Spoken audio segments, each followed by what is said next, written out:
Ada beberapa hal yang nanti akan kita programkan itu partisipasi masyarakat. Ini akan kita maksimalkan. Ya. Di antaranya kita nanti berencana akan menggandeng organisasi-organisasi atau ormas-ormas yang memiliki basis massa yang banyak. Utamanya kita akan fokus pada pemilih pemula. Siap. Generasi muda kita itu bisa memahami bahwa proses demokrasi ini adalah proses yang sakral, proses yang penting untuk masa depan Tulungagung ke depan. Pendidikan politik ini menjadi penting untuk proses demokrasi kita. Karena demokrasi kita sudah maju, demokrasi kita sudah luar biasa, tapi ketika pemahaman masyarakat tentang politik ini rendah, ini juga akan berdampak buruk. Seperti itu, politik uang dan lain sebagainya. Iya. Kami ingin sekali jajaran Forkompimda ini benar-benar support kami dalam rangka mensukseskan hajat bersama ini.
Assalamualaikum warahmatullahi wabarakatuh. Salam sejahtera bagi kita semua. Salam Om Swastiastu, Namo Buddhaya, salam kebajikan. Jumpa lagi bersama saya Randy Nikoramanda, jurnalis harian Surya dan Tribun Jatim Network di program Mata Lokal Memilih. Bertempat di kantor KPU Kabupaten Tulungagung, saat ini saya sedang bersama Ketua KPU Kabupaten Tulungagung, Mas Lutfi Burhani. Untuk tahu lebih jauh mengenai persiapan Pilkada Serentak 2024 di Kabupaten Tulungagung, langsung saja kita sapa beliau. Assalamualaikum Mas. Waalaikumsalam. Gimana kabarnya Mas? Alhamdulillah sehat. Mas Burhan, langsung saja. Apa saja sih tahapan yang sedang dijalani oleh KPU Kabupaten Tulungagung saat ini? Terima kasih Mas. Tahapan yang sedang dijalani untuk KPU Tulungagung hari ini adalah pembentukan badan ad hoc. Dan yang baru kemarin adalah tahapan penerimaan dukungan perseorangan. Oke. Kalau untuk DPT berapa ya? Sekitar berapa Mas? Kalau DPT sekitar 800-an ribu. 800-an ribu ya. Itu untuk calon perseorangan apakah sudah dibuka dan sudah ditutup atau seperti apa? Sudah yang mendaftar? Ini kan beda kalau Pilkada kemarin itu mendaftar sambil membawa surat membawa dukungan. Siap. Kalau yang sekarang kan menyerahkan dukungan dulu. Baik. Setelah itu baru nanti pendaftaran. Oh gitu. Baik. Mas Burhan ini kan termasuk pimpinan baru ya. Iya. Mungkin ada ilmu-ilmu atau cara-cara trik dari KPU Kabupaten Tulungagung untuk meningkatkan partisipasi pemilih itu bagaimana? Iya. Baik. Alhamdulillah di Pemilu kemarin lumayan tinggi ya partisipasi, tapi tetap kita ingin meningkatkan partisipasi masyarakat ini biar lebih baik lagi gitu Mas. Ada beberapa hal yang nanti akan kita programkan itu partisipasi masyarakat. Ini akan kita maksimalkan ya. Di antaranya kita nanti berencana akan menggandeng organisasi-organisasi atau ormas-ormas yang memiliki basis massa yang banyak Mas. Banyak ya. Kalau ormas keagamaan misalkan NU kan punya jamaah mulai pelajar, remaja, semua level itu punya nanti dia akan kita ajak untuk kerjasama, sosialisasi untuk memaksimalkan itu meningkatkan partisipasi pemilih tadi ya. Selain itu Mas, ada lagi nggak Mas? Untuk mempunyai trik-trik ya mungkin mendekati menggandeng pemerintah ataupun lembaga lain untuk sama-sama meningkatkan tingkat pemilihan. Iya, ada pastinya Mas. Gimana Mas? Pastinya ada, utamanya kita akan fokus pada pemilih pemula. Siap. Jadi nanti kita akan bekerja sama dengan lembaga-lembaga pendidikan yang di situ basisnya para pemilih pemula. Baik. Kita melakukan sosialisasi dan pendidikan politik kepada mereka agar generasi muda kita itu bisa memahami bahwa proses demokrasi ini adalah proses yang sakral, proses yang penting untuk masa depan Tulungagung ke depan. Baik, kalau bicara pemilih pemula, mereka kan akrab dengan dunia digital ya. Iya. Nah mungkin dari Mas Burhan sendiri punya trik-trik khusus nggak untuk mendekati mereka melalui sosmed mungkin, atau mengajak mereka untuk berdiskusi atau mengadakan lomba-lomba atau apa gitu? Ya. Kemarin itu kita mengagendakan ya Mas. Kita mengagendakan untuk ini pemilih pemula. Ya memang ada beberapa hal yang akan kita siapkan. Di antaranya tadi yang saya sampaikan, kita akan masuk ke lembaga pendidikan dan juga terkait media-media sosial melalui itu. Jadi nanti itu informasi-informasi terkait KPU Tulungagung itu akan selalu kita update. Kita update. Dan alhamdulillah kemarin itu pada periode yang kemarin dalam pemilu kemarin untuk media sosial itu KPU Tulungagung mendapat penghargaan dari pusat. Luar biasa. Kita berharap ini kalau bisa ya ditingkatkan. Ya. Baik, berkaca pada pelaksanaan Pilpres dan Pilkada ya Mas, mungkin Mas Burhan kan punya apa ya? Saya pengen punya visi dan misi untuk KPU ke depan ini harus begini. Mungkin catatan-catatan Mas Burhan apa sih yang nantinya akan diterapkan dalam Pilkada serentak 2024 mendatang? Ya. Pendidikan politik. Jadi pendidikan politik itu kami sangat memandang itu hal yang sangat penting. Baik. Ya. Makanya kami juga nanti kepada partai-partai politik juga akan terus menghimbau bahwasanya pendidikan politik ini menjadi penting untuk proses demokrasi kita. Karena demokrasi kita sudah maju, demokrasi kita sudah luar biasa, tapi ketika pemahaman masyarakat tentang politik ini rendah, ini juga akan berdampak buruk seperti itu, politik uang dan lain sebagainya. Iya. Bagi selama ini kan KPU selalu berpartner dengan pemerintah daerah. Iya. Nah mungkin harapan dari Mas Burhan nanti di bawah KPU Kabupaten Tulungagung ini nantinya akan seperti apa sih Mas, harapannya ke pemerintah?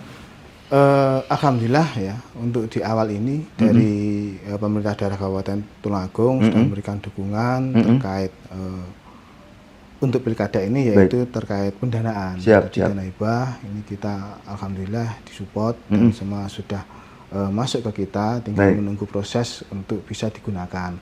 Terus kemudian selanjutnya harapan kami sangat berharap jajaran Forkopimda di Kabupaten Tulungagung ini juga ikut support terhadap hajat pilkada ini ya, karena kami juga suksesnya pemilu nanti juga tidak lepas dari keterlibatan seluruh stakeholder Forkopimda di Kabupaten Tulungagung. Jadi kami ingin sekali jajaran Forkopimda ini benar-benar support kami dalam rangka mensukseskan hajat bersama ini. Baik, alhamdulillah.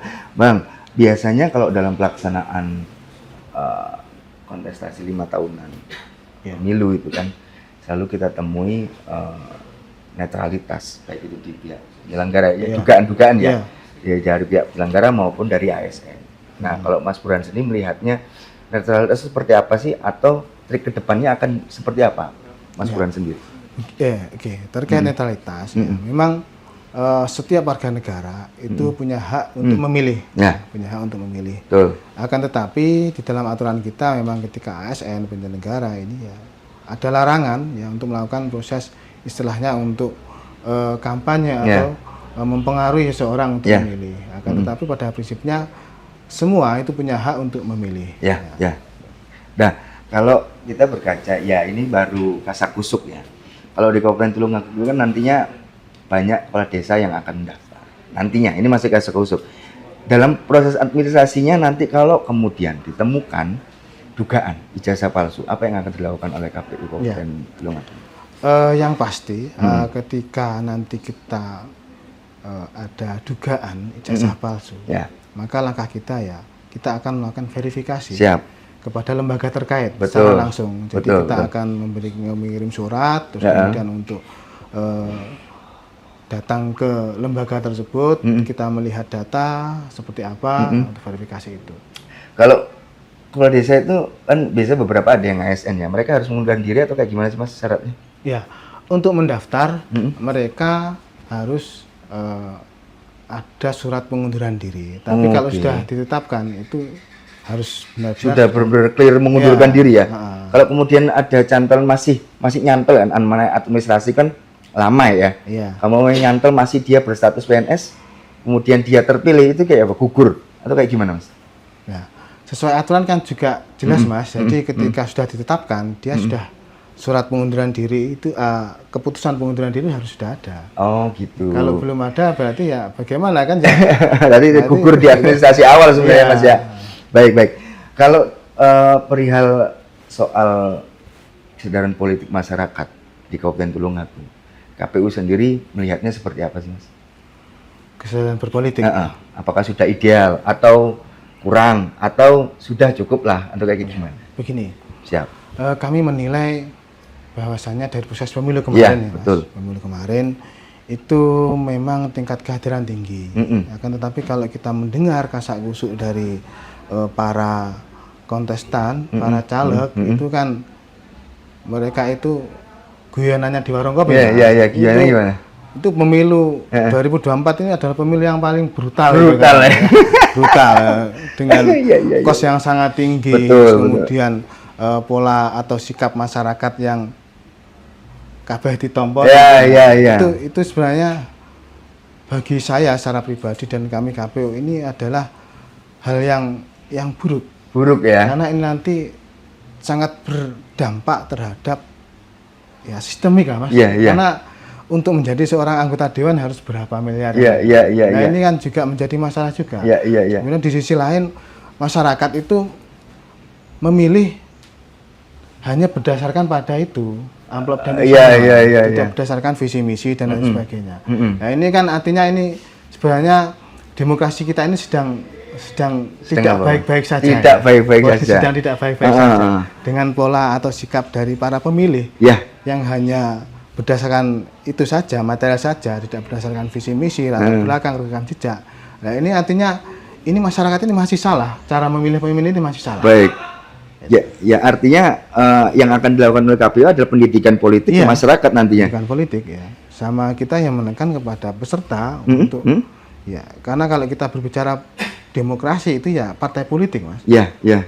Sebenarnya beban berat ini adalah di partai politik itu sendiri. Bagaimana mereka harus mampu melaksanakan pendidikan politik terhadap kader-kadernya, strukturnya yang ada itu. Dan itu kami melihat kelihatannya di partai kita masih tidak maksimal Mas. Belum ya, masih belum ya kira-kira. Maksimal. Mereka tentang penguatan kapasitas profesionalitas para kader partai dalam berpartai, berorganisasi itu kelihatannya ya masih gitu. Itu berarti kan pandangan pragmatis masyarakat itu masih besar, ya kan Mas? Mereka masih wani piro lah bahasa kasarnya kan begitu. Nah mungkin secara pribadi Mas Burhan nanti triknya itu apa sih? Ke depan akan lebih menggenjot koordinasi dengan partai, koordinasi menggenjot pendidikan masyarakat di tingkat bawah atau seperti apa? Ya. Yang jelas kita kan juga kalau langsung melakukan pendidikan politik dengan masyarakat banyak itu ya kita nanti jadi tidak maksimal Mas dalam melaksanakan tahapan. Jadi saya sampaikan di depan bahwa terkait pendidikan politik ini adalah tanggung jawab bersama partai politik, ormas, keagamaan yang mereka punya kumpulan-kumpulan komunitas-komunitas. Itu ya seharusnya melakukan proses itu. Ya. Harapan kami ya bisa berkomunikasi dengan para stakeholder, pimpinan organisasi, pimpinan partai ini loh untuk kita saling menyadari bersama bahwa PR kita itu adalah pendidikan politik di masyarakat. PR bersama itu kayaknya ya. Baik Mas, ini masuk sisi terakhir. Saya mengasih waktu Mas Burhan 1 atau 2 menit untuk memberikan ajakan, himbauan atau apapun itu kepada calon pemilih Kabupaten Tulungagung. Mas. Terima kasih Mas. Pesan kami kepada masyarakat Tulungagung bahwasanya pilkada 5 tahunan ini adalah proses di mana kita menentukan masa depan Tulungagung 5 tahun ke depan. Maka dari itu kata kuncinya adalah suaramu adalah masa depanmu.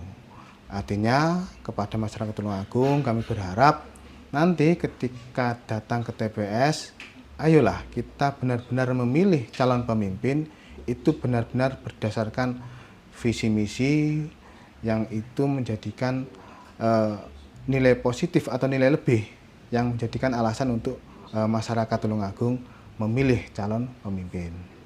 Baik, terima kasih Mas Burhan. Baik Tribuners, itu tadi bincang santai saya bersama Ketua KPU Kabupaten Tulungagung, Mas Muhammad Lutfi Burhani. Semoga bisa diambil hikmah dan manfaatnya. Akhirul kalam, saya Randy Nukoramanda, pamit. Assalamualaikum warahmatullahi wabarakatuh.